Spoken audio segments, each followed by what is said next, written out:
Welcome to the Debrief. I'm Diane Macedo. As many get ready to hit the roads and the skies, we are going to be taking a look at what you can expect on this holiday travel day, as well as that weather forecast. But first, here are your headlines.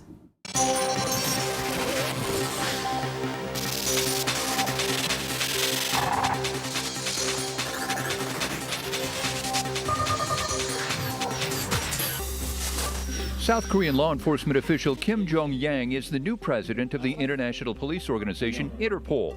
He replaces a Chinese security official who mysteriously disappeared and was later detained by his home nation in what was called a corruption probe.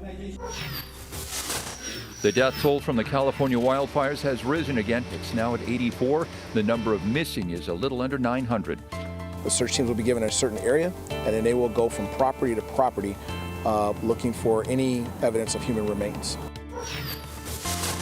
Police in Nashville, Tennessee now think someone threw a chunk of concrete off a highway overpass, hitting a car and killing the driver. They're looking through surveillance video for clues. The Vatican has confirmed that Pope Francis will travel to Panama in January for its big World Youth Day rally.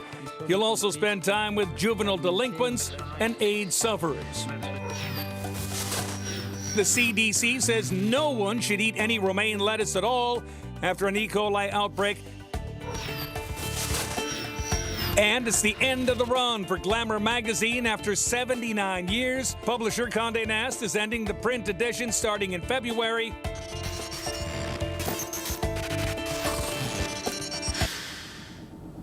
Welcome to the Debrief. We're going to start things off with the weather this morning. With Thanksgiving just a day away, the East is bracing for an Arctic chill as the West braces for some rain. Ginger Z starts us off with our forecast. Ginger? Diane, thank you. So many people going to just be frozen on Thanksgiving. So let's look at some of the numbers. You're seeing some of the wind chills. So you add the wind, which will be somewhere between 15 and 30 miles per hour, depending on your location. When the Arctic front comes through, and it's going to leave you feeling like 6 in New York City. Burlington, Vermont, 15 below. They could actually see one of their coldest Thanksgivings on record. 16 is what it'll feel like in Windsor, Canada. So not a lot of folks getting away with it, nor will they be getting away from the wind, because some of the gusts could peak close to 30 miles per hour. That's going to be right below the threshold of what the Macy's Day Parade looks for. Precipitation-wise, a lot of folks say relatively dry, just a few flurries when you get closer to the coast to 995, but looking for some heavier snows back in the lee of the lakes. Erie, Pennsylvania already had 3 inches with what happened on Tuesday, but there's more flying now. So winter weather advisories for the day today, Buffalo and Watertown, both with 2 to 4 inches possible. You could see some of the gusts, too, reaching about 40 miles per hour. That's going to make the visibility pretty low. So unless you're traveling right around the lakes, most of the forecast is dry until you get over to the far west coast. That's going to help some of the smoke, though. That's good news. Thanksgiving Day itself looking, again, relatively pleasant for most people, aside from that headlining cold and a little bit of mountain snow. Diane, happy Thanksgiving.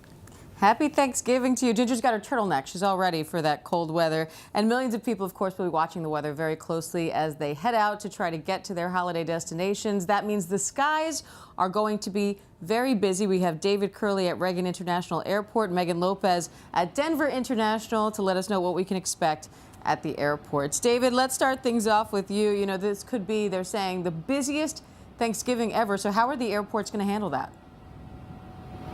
They're doing pretty well right now. In fact, Ginger just gave you the best news, and you just saw an American Eagle plane landing here at Reagan National Airport. The big news is the weather. And I got to tell you, I talked to airlines this morning and over the past several days, and the thing they were worried about the most is not the fact that they might actually set a record, but that the weather's going to cooperate. Because if they had bad weather, it's very difficult to handle these kind of record crowds. So the number of passengers just today, this number kind of boggles the mind, is nearly 3 million people in America will get on a plane today and fly. That's a 6% increase from last year. This is the second busiest day in this compact Thanksgiving travel time. Sunday will be the biggest. It's expected to be over 3 million passengers on Sunday. So how do the airlines deal with it? One, they have the weather going in their favor. They've also added 158,000 seats. And a lot of people say, how do you add seats on something like this? And the way they do it is that they time their maintenance of their aircraft so that they avoid this heavy travel period. So they either get them into maintenance early, or if they can wait a couple of weeks or 10 days after this, then they take those planes through maintenance, and so they have all those extra seats that they can actually fly. And they have to use bigger planes in some of these airports to move a bunch of people, Diane, because they have a certain number of slots. You can only take off and land so many times at an airport. You're allowed a certain number. The other thing that they've done is that they've gotten some help from the FAA and the military. Off the East Coast here is a lot of airspace that is owned by the military. They've lifted those restrictions so the planes can make more direct routes when they're flying in and around this area, which should help move folks around a little bit. So that's good news. And then I looked at the lines at TSA a little bit earlier this morning here at Reagan, and they were a little longer than normal, but TSA has added 1,200 officers and 80 canine units across the country. And they use those canine units to actually move passengers through the checkpoints quicker, and they say they'll be able to move everybody through. So the airlines feel pretty confident generally. Here at Reagan, I talked about a 6% nationwide increase. It's actually 30% more passengers here. That's the bigger aircraft. What about 30%? Denver? Megan Lopez is there. She's been watching what's going on at that airport. Megan, what's the latest so far this morning? So far, it's actually going pretty smoothly, and that's despite the fact that we're seeing a lot more passengers come through. We're expecting 1.2 million passengers to come through DIA this Thanksgiving week alone. Like you said, we're going to see Sunday be the worst, but Saturday is going to be breaking records. Something that I can tell you guys both is that we have seen this airport break record after record in recent years. But guess what? We were just voted the #1 airport in the nation by a Wall Street Journal poll.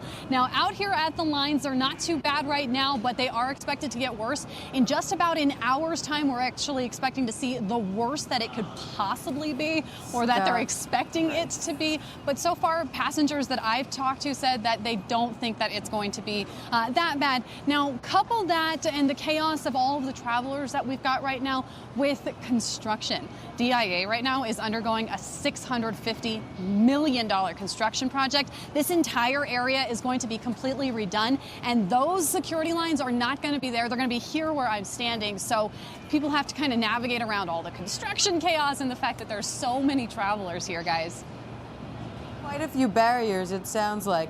You know, but it does also sound like these airports are handling this pretty well. David, the one thing you didn't mention is getting bumped. Do all these travelers being in the environment increase that chance at all? Well, you know, this is the one time that airlines really don't want to bump you. They don't want to pay you to get off the plane. Everybody wants to get home for the holidays. You don't have a lot of flexibility.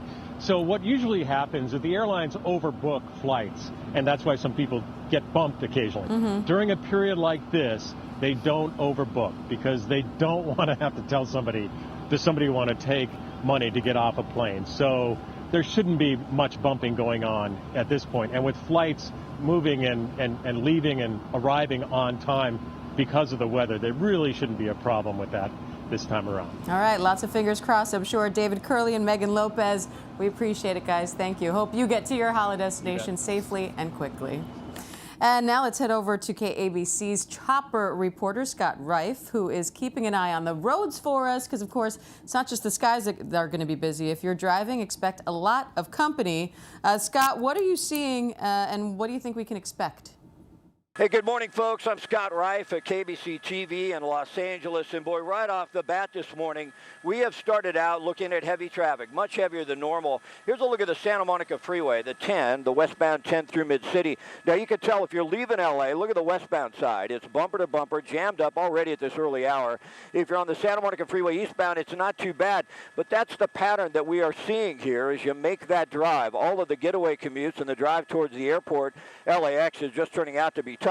They expect 2.5 million people to go through LAX over the holiday, and they expect some 4 million people to hit the roadways over the holiday, according to AAA. So it's going to be dreadful on our freeways here.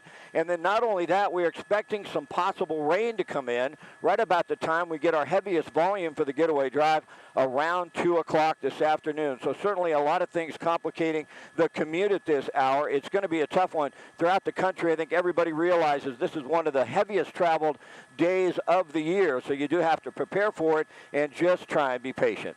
Back to you. All right, Scott, thank you. Let's go over to the White House now. The New York Times reports that President Trump at one point wanted to order the Justice Department to prosecute Hillary Clinton and former FBI Director James Comey. Karen Travers is outside the White House with more on that.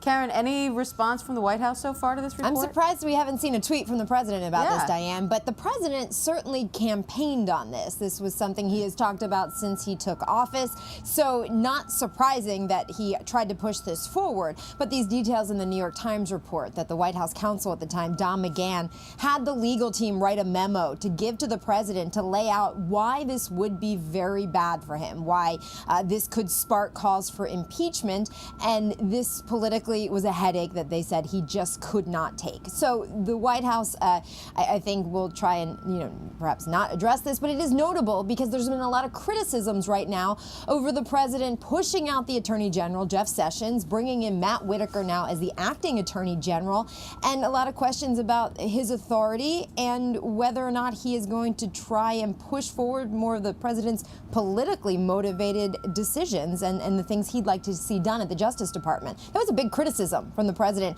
of why he was always so frustrated and angry with Jeff Sessions. Diane, he would always say, Sessions just wasn't doing what he wanted him to do and wasn't being tougher there as the head of the Justice Department. All right, and we know what happens when that happens, Karen. The president also, we're hearing, submitted answers to at least some of Special Counsel Robert Mueller's questions. What do we know on that front? Yeah, cross a big to-do list item for the president before he left for Florida for the Thanksgiving holiday. The president told us yesterday at the White House that he had finished his answers and then it was up for the lawyers to turn them in. We heard late yesterday that they had done just that. And the lawyers say that these questions were divided up into 5 parts and, no surprise, focused very heavily on questions about collusion with Russia in the 2016 election. The president's personal attorney, Rudy Giuliani, told Axios here in Washington that Mueller also asked the president whether he knew at the time about his son Don Jr.'s meeting with Russians at Trump Tower back in 2016. This is a very pivotal event in this timeline and in the investigation. Not sure what the president answered, though, of course. Rudy Giuliani also told ABC News it's time for this inquiry to be over. But Diane, we don't know what this means for the timeline. Of course, this ends months of negotiations between the president's legal team and the special counsel about how they would question the president. But now that he's turned in his answers, where are we in this process? We just don't know because, of course, Robert Mueller is not making a lot of things very public. All right, understandably so. And Karen, the president's also getting a lot of flack for seemingly standing by the Saudi prince and his denials of having anything to do with Jamal Khashoggi's death. Now it seems the Senate is trying to force Trump's hand in a way. What's going on there? It's unlikely the president is going to bow to pressure from lawmakers. He made this very clear yesterday that for him it is America first, and he is not going to do anything to jeopardize the relationship between the United States and Saudi Arabia because he said there are just too many economic implications. He doesn't want to see the price of oil go up. He doesn't want to jeopardize that weapons sale agreement that he made last year with the Saudis. But you're right, he's getting a lot of pressure now from lawmakers, from Republicans, from allies of his. Rand Paul, Republican senator, said the president's statement was Saudi Arabia first, not America first. Bob Corker, another Republican senator, but a critic of the president, said that this was a press release for Saudi Arabia, what the president was saying yesterday about holding the Saudis accountable for the Khashoggi murder. And even Lindsey Graham, a very close ally of the president, says that he thinks there'd be strong bipartisan support for tough sanctions on the Saudis. The president made it very clear if lawmakers want to go ahead and do that and try and pursue that, they can do that. He is unlikely to go along with this. All right, we'll see how that goes. Karen Travers, we appreciate it. And now from the White House to Wall Street, stocks have been having a rough go lately, with the Dow opening this morning having wiped out all of its gains for the year. Rebecca Jarvis has the latest on what's going on there. Rebecca?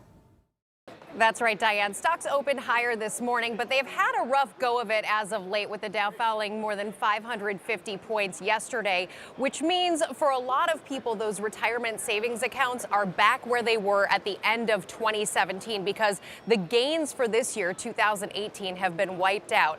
Now, one of the big drivers of this are technology companies. Apple stock, for example, down more than 20% off the highs on fears that iPhone demand is slowing.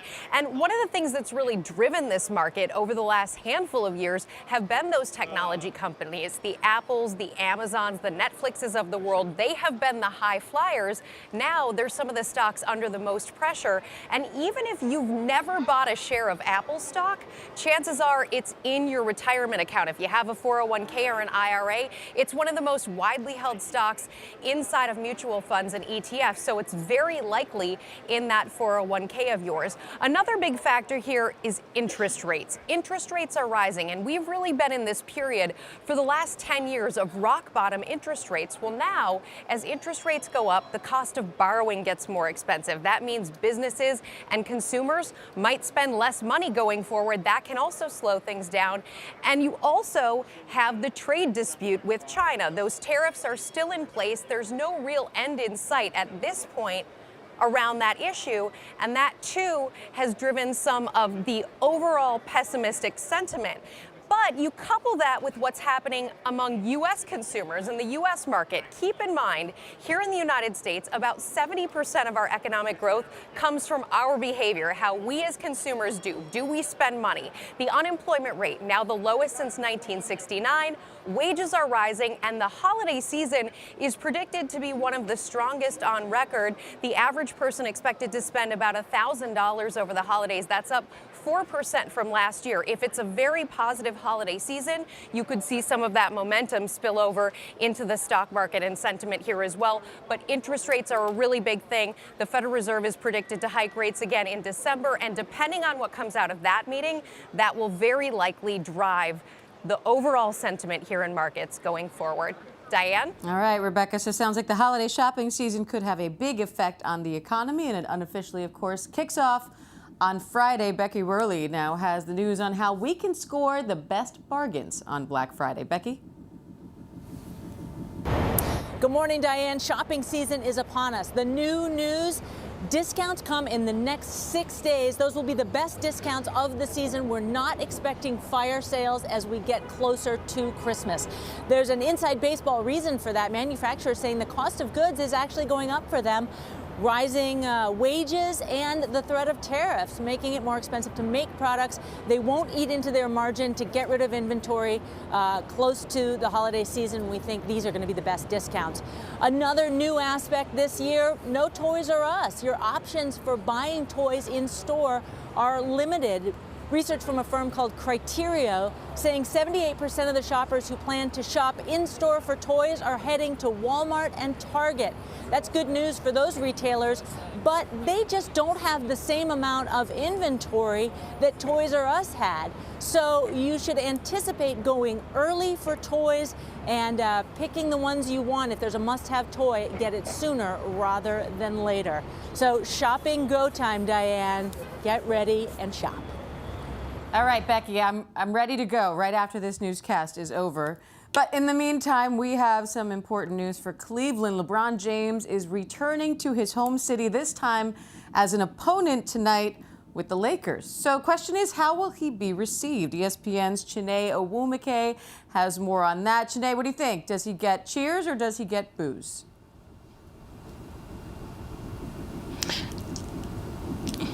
Well, I find it ironic, Diane, that LeBron James returns to Cleveland for the first time as a Los Angeles Laker right before Thanksgiving, because it gives the NBA and Cleveland fans so much to be thankful for. Thankful that he was born and raised in Akron, Ohio, was drafted to become this hometown hero, and spent 7 seasons there. Thankful that he actually went to the Miami Heat, where he learned how to win and took that blueprint, brought it back to Cleveland in 2014, and won a championship against the 73-win Warriors team. Also thankful, though, that he did leave because he left a piece of his heart in Cleveland, his I Promise school. So when you're looking at LeBron James, his total career, you have plenty to be thankful for, but at the end of the day, no boos. Let's not be petty. NBA Twitter has a tendency to be petty. You have to support the man who has witnessed greatness on many levels. All right, we'll see. People have short-term memories, Chiney, you know?